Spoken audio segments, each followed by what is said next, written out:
सभी को जय मसीह। अब आइए हम लोग परमेश्वर के वचन की ओर जाएंगे। तो आज का जो वचन का विषय है, एक सम्माननीय व्यक्ति, आदरणीय व्यक्ति कैसे बने।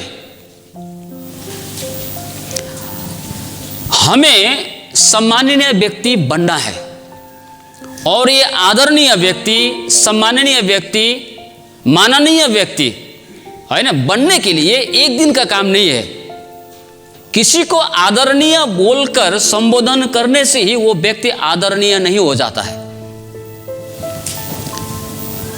लोग जो आदरणीय शब्द का जो संबोधन करने के लिए प्रयोग करते हैं, वास्तव में ये हो सकता है कि उसका हृदय में उस व्यक्ति के प्रति आदर न हो।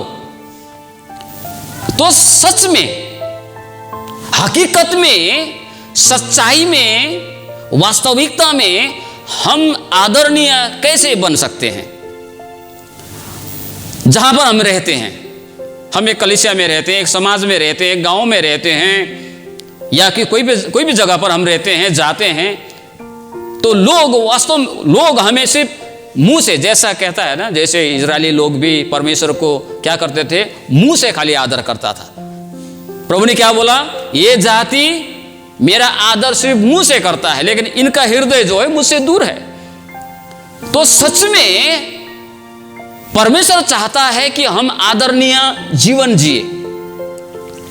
कभी कभी बच्चे लोग जो है ना, बच्चे लोगों को माता पिता का सामने में कोई बढ़ाई कर देता है ना, कोई उसका प्रशंसा में दो शब्द कह देता है ना, उसका बढ़ाई कर देता है, अप्रिशिएट कर देता है, तो माता पिता का अच्छा लगता है। अच्छा लगता है कि नहीं लगता है? लगता है। जब माता पिता के सामने उसका बच्चे को कोई बड़े कर दे, आपका बेटा तो मानना पड़ेगा, बोल देने से तो उतना ही काफी है माता पिता के लिए, वो तो गदगद हो जाएगा, है ना, अपना बच्चा के लिए दो शब्द बढ़ा। लेकिन वही बच्चा लोग खुद आगे आके अपना बड़ाई करने लगेगा। तो एक आदमी क्या बोल रहा था, मैं बहुत इंग्लिश जानता हूं, है ना, लोग मुझसे सीखने आते हैं, मैं नहीं होऊंगा तो वहां पर होगा ही नहीं, वो क्लास चलेगा ही नहीं। ऐसा करके बड़ा खुद के विषय में बात बोलने से माता पिता भी वहां पर होगा तो बोलेगा ये कैसा मूर्ख है ये, है? नेपाली में बोलता है ना, अरूले तपाईं भन्नु कहाँ हो कहाँ आफै मपाई, एक वाक्य एक नेपाली में ऐसा है ना। लोग क्या करते हैं, दूसरा लोग उनका आदर करने से पहले वो खुद का आदर करने के लिए शुरू करता है, खुद का बड़े करने के लिए। तो माता पिता सुनेगा तो कैसा मूर्ख है ये, बोलेगा ना, दूसरे लोगों को करने दो ना भाई, तुम खुद क्यों कर रहा है अपना, बोल के बोलता है। तो माता पिता भी अपना बच्चा खुद मुंह से बड़ाई करे तो अच्छा नहीं लगता, लेकिन दूसरे लोग उसके सामने में करे तो माता पिता गदगद हो जाता है। सेम टू सेम वही है। जब परमेश्वर अपने बच्चा, हम लोग आत्मिक बच्चे हैं, जब हमें देखकर लोग हमारी बढ़ाई करता है ना, तो परमेश्वर प्रसन्न होता है। हालेलुया। दूसरे लोग हमारी बढ़ाई करता है, हमें आदर करता है, हमें सम्मान देता है, हमें माननीय कहते हैं हृदय से, तो परमेश्वर खुश होता है। तो परमेश्वर भी क्या चाहता है, हम खुद अपनी बढ़ाई ना करें, लेकिन लोग हमारी बढ़ाई करें। हम लोग खोलेंगे नीति वचन 27:2। तो यहां पर ऐसा कहता है परमेश्वर का वचन, ध्यान से हम लोग सुनेंगे। तेरी प्रशंसा और लोग करे तो करे, परंतु तू आप न करना। दूसरा तुझे सराहे तो सराहे, परंतु तू अपनी सराहना न करना। क्या कहता है वचन? दूसरा तेरा आदर करे, तुझे सराहे तो सराहे, तेरा सम्मान करे, मुझे कोई आपत्ति नहीं। परमेश्वर क्या बोलता है, लोग तेरा बड़े करे, तेरा प्रशंसा करे, तेरा आदर करे, तेरा सम्मान करे, लोग, मुझे कोई प्रॉब्लम नहीं है। परमेश्वर कहता है अच्छा है, मुझे भी अच्छा लगेगा, लेकिन तू अपने आप खुद का बड़ाई कभी मत करना, ये परमेश्वर को पसंद नहीं। अब मेरा प्रश्न, आज का विषय जो है, अब हमें सम्माननीय व्यक्ति कैसे बनना है, कैसे हम दूसरों से हम आदर पाते हैं, कैसे दूसरे लोग सिर्फ मुंह से नहीं परंतु दिल से हमारा सम्मान करेगा। और मैंने शुरुआत में आपको बताया, ये एक दिन में होता नहीं है। ये एक दिन में कोई सम्मान पाने वाली बातें दिल से कोई आदर करे, ये एक दिन में होता नहीं है।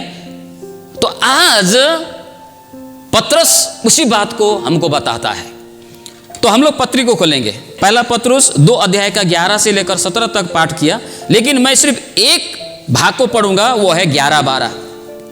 हमें आदरणीय व्यक्ति बनना है, तो कैसे, हम कैसे आदरणीय व्यक्ति बनते हैं, हम बन सकते हैं।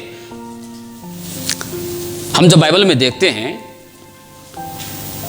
परमेश्वर ने आदरणीय व्यक्ति को, सुनामी लोगों को परमेश्वर ने प्रयोग किया है ना। जैसे उदाहरण के लिए अगर हम देखेंगे तो हम कुरनेलियुस के विषय में पढ़ते हैं। प्रेरित की पुस्तक 10 अध्याय 1 से 23, विशेष करके 22 पद पढ़िए। 7 सुनामी पुरुष के विषय में पढ़ते हैं, प्रेरित 6 का 3 से 8। तीमुथियुस के विषय में पढ़ते हैं, प्रेरित 16 का 1-2। हनानिया के विषय में पढ़ते हैं, प्रेरित 22 का 12-13, और भी बहुत सारा जगह पर। ये सारे लोग 7 सुनामी पुरुष, कुरनेलियुस, तीमुथियुस और ये जो हनानिया है, इनके विषय में बाइबल में लिखा है, ये अपने जाति में, अपने समाज में, अपने गांव में बड़े ही आदरणीय लोग थे। लोग सम्मान करते थे इनका, दिल से आदर करता था। और आदरणीय लोगों को समाज में जब कोई व्यक्ति सम्मानित हो जाता है ना, उसी व्यक्ति को परमेश्वर प्रयोग करता है। हालेलुया। उस व्यक्तियों को परमेश्वर ने किस प्रकार से प्रयोग किया। बदनाम लोगों को करता है क्या? बदनाम लोगों को परमेश्वर तो छोड़ दीजिए, दूसरा जगह पर जगह भी नहीं मिलेगा। वो अगर पता चल जाए तो जगह मिलेगा, दौड़ाएगा गांव से, अरे ये तो वो ये अपना गांव में ये करके आया है, इसको ये नहीं रखना है। लेकिन सम्मानीय व्यक्ति को, आदरणीय व्यक्ति को सब लोग पसंद करता है, और दूसरे जगह पर भी उसको स्थान मिल सकता है ना, उसको पनाह मिल सकता है। हे प्रियो, मैं तुमसे विनती करता हूं कि तुम अपने आप को परदेशी और यात्री जानकर उन सांसारिक अभिलाषाओं से जो आत्मा से युद्ध करती है बचे रहो। अन्य जातियों में तुम्हारा चाल चलन भला हो, ताकि जिन जिन बातों में वे तुम्हें कुकर्मी जानकर बदनाम करते हैं, वे तुम्हारी भली कामों को देखकर उन्हीं के कारण कृपा दृष्टि के दिन परमेश्वर की महिमा करे। मैंने अभी आपको विषय बताया कैसे हम आदरणीय व्यक्ति बनते हैं समाज में। इसके लिए पत्रुस ने यहां पर 3 बातें बताया है। पहली बात है, हमें ऐसा कुछ है जिसे याद रखना है। दूसरी बात है, हमको बचना है। तीसरी बात है, ध्यान देना है। पहली बात क्या है? याद रखना है। क्या याद रखना है? हम इस पृथ्वी में परदेशी और यात्री है। हालेलुया। हमें यदि सम्माननीय व्यक्ति बनना है, आदरणीय व्यक्ति बनना है, तो एक बात को हमें याद रखना है। सबसे पहले वो क्या है? हमें ये कभी नहीं भूलनी चाहिए, हमें ये कभी नहीं भूलनी चाहिए कि हम लोग क्या है इस पृथ्वी पर? हम लोग परदेशी है, हम लोग यात्री है, हम लोग एक आत्मिक यात्रा में हम लोग चल रहे हैं, है ना? और एक व्यक्ति जब यात्रा में जाता है, तो यात्रा में जाते वक्त कई सारे लोगों से मुलाकात होता है। रास्ते में अच्छे लोग भी मिलते हैं, बुरे लोग भी मिलते हैं, कई सारे ऐसे लोग मिल जाते हैं, आपको बुला, आप जा रहे हैं रास्ते में, बुला के बिना मतलब का बात करने के लिए शुरू करेगा। अरे पता है ऐसा व्यक्ति मिला था उस दिन में, वो ये बोल रहा था, ये वो कर रहा था, बिना मतलब का बात करने के लिए शुरू करता है। जब आप यात्रा में होते हैं ना, तो विभिन्न प्रकार के लोगों से आपका मुलाकात होता है। हम एक आत्मिक यात्रा में हैं, आत्मिक यात्रा। हम परमेश्वर की और प्रभु यीशु की क्रूस की ओर बढ़ते हुए है, स्वर्ग में हमको जाना है। तो इस यात्रा में बढ़ते हुए हम विभिन्न लोगों से हमारा मुठभेड़ होता है, भेंट होता है ना, उससे हमारा विभिन्न लोगों से मुलाकात होता है हमारा, है ना। 2 दिन की जिंदगी, ऐसा कहा है किसी ने। अरे भैया 2 दिन का जिंदगी है, अच्छा से जियो ना, सुख से जियो। जब कोई लड़ाई झगड़ा करता है ना, कई सारे लोग ऐसे बोलते हैं, अरे भैया क्यों झगड़ा करते हो, क्यों मारपीट करते हो, कैसा जिंदगी जी रहे हो? 2 दिन की जिंदगी आनंद से जियो ना, शांति से जियो ना, मिल मिलाप के साथ में, प्यार के साथ में जियो ना। बोलने वाला बहुत होता है ना? 2 दिन का जिंदगी है। तो पहली बात क्या है, कई सारे लोग क्या है, ऐसा वो लोग करते हैं कि हमारे लिए इस पृथ्वी पर क्या है, हम हमेशा रहने के लिए आए हैं और यही हमारा सब कुछ है। हाँ, कोई वास्ता नहीं है, कुछ बातों को विचार नहीं करता है, कुछ बातों को सोचता नहीं है और हर चीज को पाने के होड़ में लगे हुए, और अच्छा क्या, बुरा क्या, भला क्या, कुछ उसको मतलब नहीं है। लेकिन एक बात हमको याद करना है, हमको एक दिन यहां से जाना है, हम हमेशा के लिए यहां पर नहीं है। जब हम ऐसी सोच रखते हैं तो क्या है, हमारे लिए ये जो बातें हैं ना, ये संसार की जो भौतिक वस्तुएं हैं, भौतिक बातें हैं, उतना मान्यता नहीं रखता है। जब हम ये सोचते हैं कि हमारा क्षणभंगुर जीवन इस पृथ्वी पर है, तो हमारे लिए आवश्यकता तो है, जरूरत तो है, भौतिक वस्तुओं की, सांसारिक वस्तुओं की आवश्यकता तो हमें होती है, परंतु हमारा प्राथमिकता वो नहीं होता है। अभी एक वचन मैं आपको पढ़ना चाहता हूं आपके बीच में, इब्रानी के पत्री 11 अध्याय 13 से 16 तक में, ये सब विश्वास ही की दशा में मरे और उन्होंने प्रतिज्ञा की हुई वस्तुएं नहीं पाई, पर उन्हें दूर से देखकर आनंदित हुए और मान लिया कि हम पृथ्वी पर परदेशी और बाहरी है। जो ऐसी बातें कहते हैं वे प्रकट करते हैं कि स्वदेश के खोज में हैं, और जिस देश में से वे निकल आए थे, यदि उसकी सुधि करते तो उन्हें लौट जाने का भी अवसर था, परंतु वे एक उत्तम अर्थात स्वर्गीय देश के अभिलाषी है, इसलिए परमेश्वर उनका परमेश्वर कहलाने से उनसे नहीं लजाता, क्योंकि उसने उनके लिए एक नगर तैयार किया है। यहां पर कुछ लोग हैं विश्वास में जीने वाले लोग, ये लोग क्या कहते हैं, हम लोग इस पृथ्वी में प्रवासी है, हम लोग पृथ्वी में कुछ दिन के लिए हम लोग यहां पर है।